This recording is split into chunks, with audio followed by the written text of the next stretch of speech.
अस्सलाम वालेकुम स्टूडेंट्स, कैसे हैं आप। उम्मीद करता हूं कि आप खैरियत से होंगे। आज हमने लेक्चर 6 इस चैप्टर 5 का जो लास्ट टॉपिक्स हैं उनको कवर करना है। और टॉपिक्स हैं हमारे पास रेट्रोवायरसेस, HIV और हेपेटाइटिस। तो सबसे पहले हम बात करेंगे रेट्रोवायरसेस की। रेट्रोवायरसेस जो हैं इनके बारे में वाकफियत हमें काफ़ी अरसे से है। ये नेचर में वाइडली डिस्ट्रीब्यूटेड हैं और ये क्या करते हैं, ये मैमल्स के अंदर, कुछ एनिमल स्पीशीज़ के अंदर ये ट्यूमर्स जो हैं उनको प्रोड्यूस करते हैं। इसके बाद ज़्यादातर हम इससे जो जिन रेट्रोवायरसेस से हम ज़्यादातर फेमिलियर हैं, जिस वायरस से, उसका नाम है HIV। और आप जानते हैं ये काफ़ी फेमिलियर वायरस है जो कि एक बीमारी पैदा करता है और उस बीमारी को हम नाम देते हैं एड्स का, एक्वायर्ड इम्यूनोडेफिशिएंसी सिंड्रोम। ठीक है जी। उसके बाद अब इसके बारे में अगर थोड़ा हम डिटेल से देखें तो रेट्रोवायरसेस, ये जो एड्स का वायरस है, जो HIV वायरस है, ये सिंगल स्ट्रैंडेड RNA वायरस होता है। ठीक है। और ये ज़्यादातर स्फेरिकल होते हैं और इनका जो डायामीटर होता है तकरीबन 100 नैनोमीटर के करीब इनका डायामीटर होता है। और ये अपने ऊपर एक इन्वेलप बनाते हैं जो कि होस्ट की सेल मेम्ब्रेन से ही डेवलप की जाती है। कुछ वायरसेस जो हैं रेट्रोवायरसेस, वो क्या करते हैं, वो उनको अटैचमेंट के लिए रिसेप्टर चाहिए होता है और कुछ रिसेप्टर अपने पास खुद से डेवलप करते हैं। ठीक है। कुछ का रिसेप्टर है वो होस्ट के ऊपर होता है, कुछ रेट्रोवायरसेस के पास अपने से रिसेप्टर मौजूद होता है। तो वो रेट्रोवायरसेस जिनके पास रिसेप्टर अपना मौजूद होता है, यानी कि वो अपना ही रिसेप्टर को इस्तेमाल करते हुए होस्ट के ऊपर जाकर अटैच करते हैं। ठीक है। तो ऐसे वायरसेस जो हैं ये रिसेप्टर होस्ट का उसको इस्तेमाल नहीं कर रहे, यानी कि उसके ऊपर ये डिपेंडेंट नहीं है। ठीक है जी। लेकिन अगर बात करें HIV की बारे में तो ये होस्ट का ही रिसेप्टर इस्तेमाल करता है और उस रिसेप्टर का नाम है CD4 रिसेप्टर। ठीक है जी। यानी कि आपका जो HIV का वायरस है ये होस्ट स्पेसिफिक है। कुछ वायरसेस होते हैं होस्ट स्पेसिफिक और कुछ होते हैं जो कि होस्ट स्पेसिफिक नहीं होते। अब रेट्रोवायरसेस में एक और बात है कि इनके पास एक एंजाइम होता है जी, वो एंजाइम है रिवर्स ट्रांसक्रिप्टेज। ये क्या करता है रिवर्स ट्रांसक्रिप्टेज? नाम से जाहिर है कि ये रिवर्स ट्रांसक्रिप्शन करता है। नॉर्मल ट्रांसक्रिप्शन क्या होती है कि DNA से RNA का बनना। ठीक है, ये है ट्रांसक्रिप्शन। अब रिवर्स ट्रांसक्रिप्शन क्या होगी कि RNA को एज ए टेम्पलेट इस्तेमाल करते हुए उससे DNA जो है वो बनाया जाए। ठीक है। अब इसके बाद अगर आप इसकी डायग्राम देखें तो डायग्राम में यहाँ पर हमें जो एड्स का वायरस है, ये HIV का वायरस है, उसी को दिखाया गया है। ठीक है। ये एक स्पेरिकल वायरस है और यहाँ पर देखें, यहाँ पर आकर ये अटैच हो रहा है, CD4 रिसेप्टर यहाँ पर मौजूद है।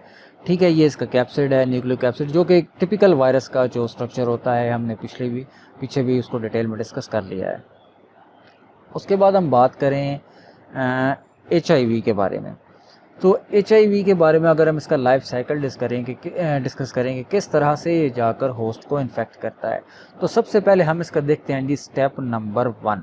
स्टेप नंबर 1 में क्या हो रहा है, आप जानते हैं कि हमने वायरस के लाइफ साइकिल में पढ़ा था कि सबसे पहले जाकर जो वायरस होता है वो होस्ट की सरफेस के ऊपर जाकर अटैच होता है।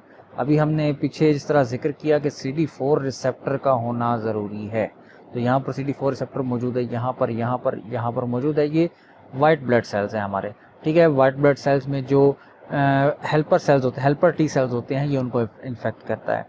ठीक है। तो ये होस्ट जो इसका वायरस है HIV का, ये यहाँ पर आकर CD4 रिसेप्टर वाली साइट पर अटैच होगा। पहला स्टेप हमने पढ़ा हुआ है कि अटैचमेंट होती है on the surface of the host.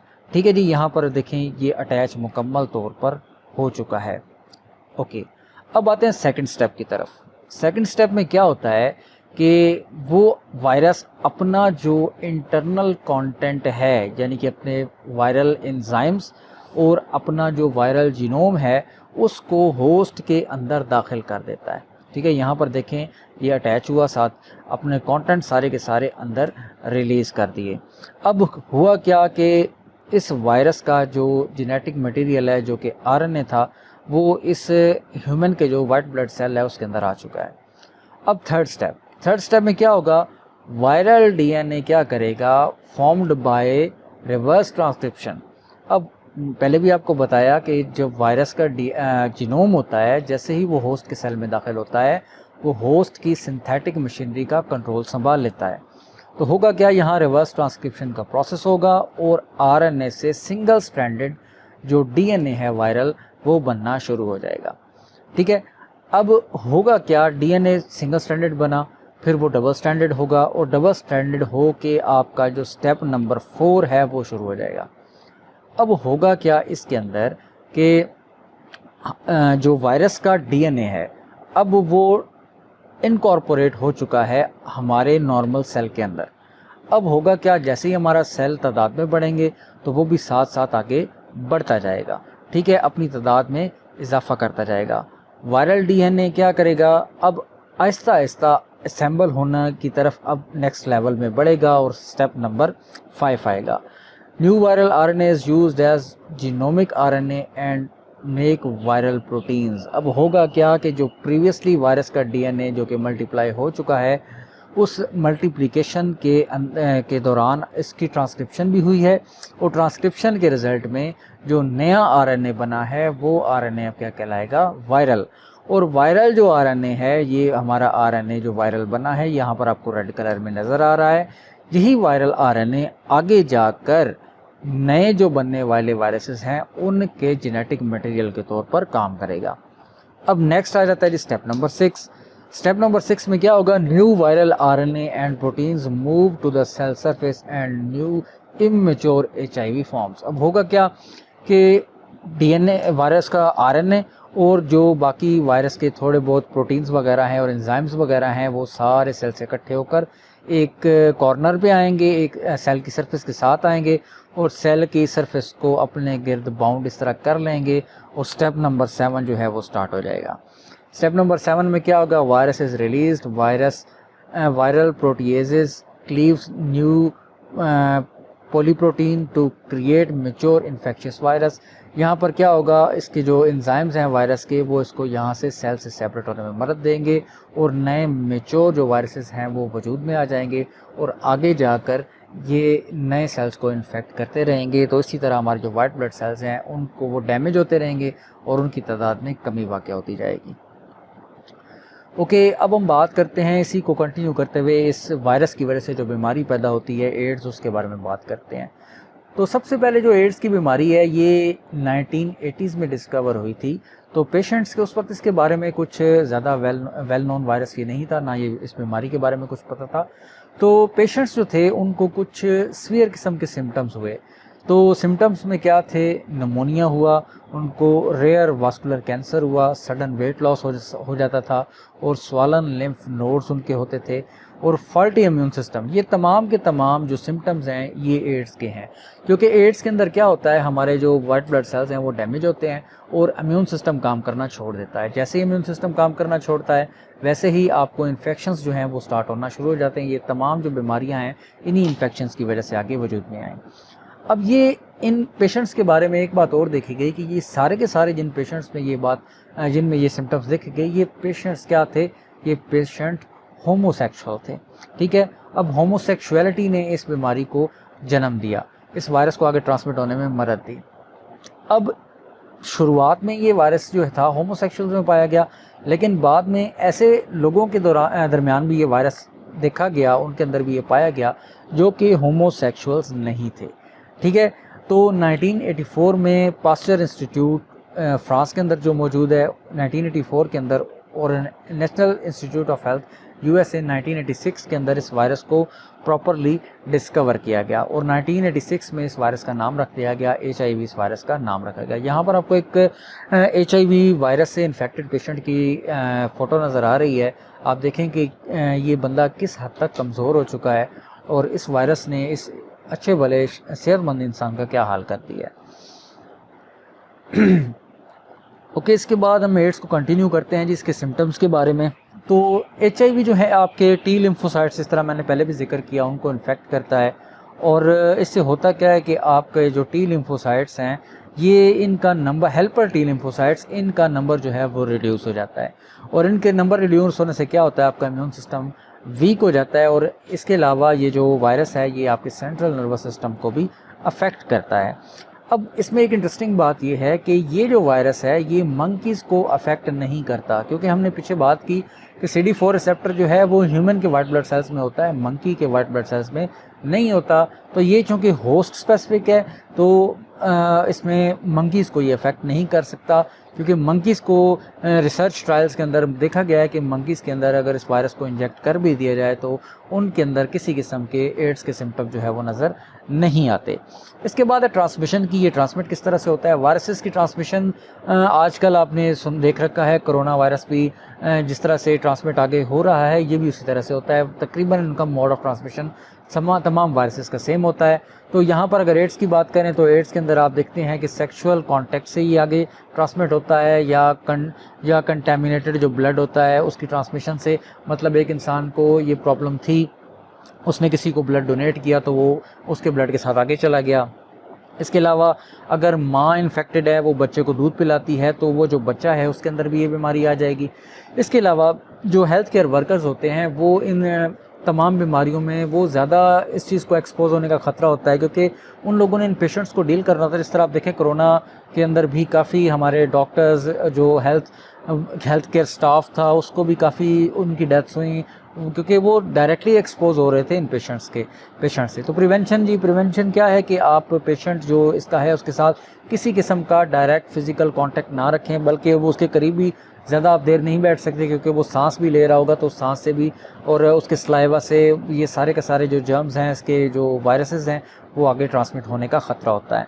इसके अलावा अगर आप सिरिंज वगैरह इस्तेमाल करते हैं या बर्तन वगैरह इस्तेमाल करते हैं तो वो आपको ठीक ठाक साफ़ सुथरे इस्तेमाल करने चाहिए, धोने चाहिए, ठीक है। और सिरिंज का इस्तेमाल, डिस्पोजेबल सिरिंज आ चुकी हैं। पहले एक ज़माने में डिस्पोजेबल सिरिंज नहीं होती थी तो एक ही शीशे की सिरिंज होती थी, उसको बार बार इस्तेमाल किया जाता था, ग्लास का मटेरियल होता था तो उसको स्टेरिलाइज़ करके बार बार इस्तेमाल किया जाता था। लेकिन अब तो डिस्पोजेबल चीज़ें आ चुकी हैं तो उसको दोबारा इस्तेमाल आप ना करें। इसके बाद है जनाब हेपेटाइटिस। तो हेपेटाइटिस क्या है? Hepatitis basically is inflammation of liver. तो लिवर का स्वालन हो जाना, लिवर के अंदर इन्फेक्शन हो जाना, इसको आप हेपेटाइटिस का नाम देते हैं। तो ये भी वायरस की वजह से भी हो सकता है, कुछ टॉक्सिक एजेंट्स या कुछ ड्रग्स की वजह से भी हो सकता है। इस ड्रग्स में दोनों बातें आ जाती हैं, इसमें दवाइयों वाली ड्रग्स भी आ जाती है और दूसरे ड्रग्स भी आ जाते हैं, दोनों का लिवर पर असर बाज़ औक़ात होता है।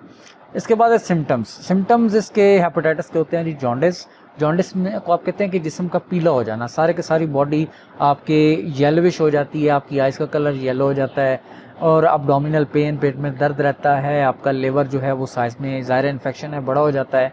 इसके अलावा हर वक्त इंसान जो फटीग महसूस करता है, थका उसको बुखार महसूस होता है और क्रॉनिक अगर सूरत हाल हो जाए तो ये लिवर कैंसर में भी तब्दील हो जाता है। यहाँ पर देखें एक पेशेंट आपको नज़र आ रहा है, इसकी आइज़ देखें और इसकी बॉडी देखें, आपको बिल्कुल पेल येलो नज़र आ रही है, क्योंकि ये हेपेटाइटिस का एक सबसे आप कह लें कि सिम्टम में मेजर सिम्टम यही होता है कि जॉन्डिस इंसान को हो जाता है। इसके बाद जनाब नेक्स्ट आगे बात करें हेपेटाइटिस की कुछ टाइप्स हैं हमारे पास। तो हेपेटाइटिस में सबसे पहले जो टाइप आती है ये टाइप ए है और ये आसान सा है याद करना। इसके लिए हेपेटाइटिस टाइप ए है तो हेपेटाइटिस ए वायरस है इसका रीज़न, और ये RNA नॉन एनवेलप्ड वायरस होता है। ये शॉर्ट टर्म ज़्यादा माइल्ड इलनेस क्रिएट करता है, ज़्यादा वेरुलेंट ये नहीं होता। हेपेटाइटिस बी, ये हेपेटाइटिस में आप कह सकते हैं कि दूसरे नंबर पर सबसे ज़्यादा होने वाला हेपेटाइटिस है, जिसको आम ज़बान में पीला यरकान हमारे यहाँ कहा जाता है, ये वो है। तो ये इसमें इसको सीरम हेपेटाइटिस भी कहते हैं और ये DNA वायरस जो है HBV DNA बेस्ड वायरस है, उसकी वजह से होता है।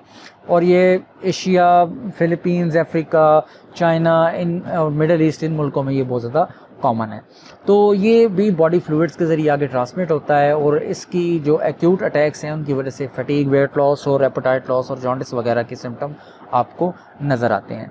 अब इन्फेक्टेड पर्सन जो है, इस बीमारी का इलाज मौजूद है, उसको दवाइयों से या हर्बल जो ट्रीटमेंट्स हैं वो भी अवेलेबल हैं, उनके ज़रिए ये हेपेटाइटिस जो है वो ठीक किया जा सकता है। इसके बाद जनाब नेक्स्ट हमारे पास आ जाता है हेपेटाइटिस सी।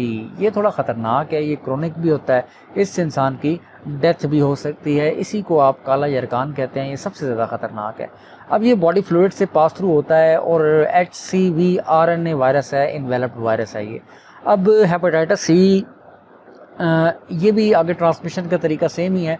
जितने भी हेपेटाइटिस हैं इन सब में यही है कि अमूमन जो इन्फेक्टेड पर्सन होता है उसका जो फीसिस होता है उसमें इसका जो वायरस है वो मौजूद होता है।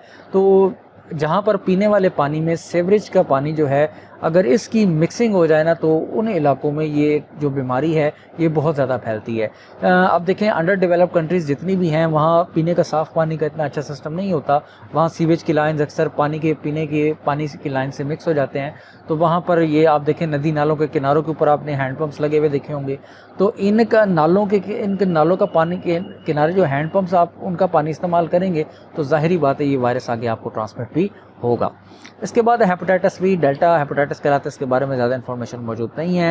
हेपेटाइटिस ई ये भी वायरस जो है फीसिस और इन्फेक्टेड पर्सन से आगे मुंतकिल होता है और कहा जाता है कि पिग इसका जो सोर्स है। ज़्यादा इन्फॉर्मेशन इसके बारे में अवेलेबल नहीं है।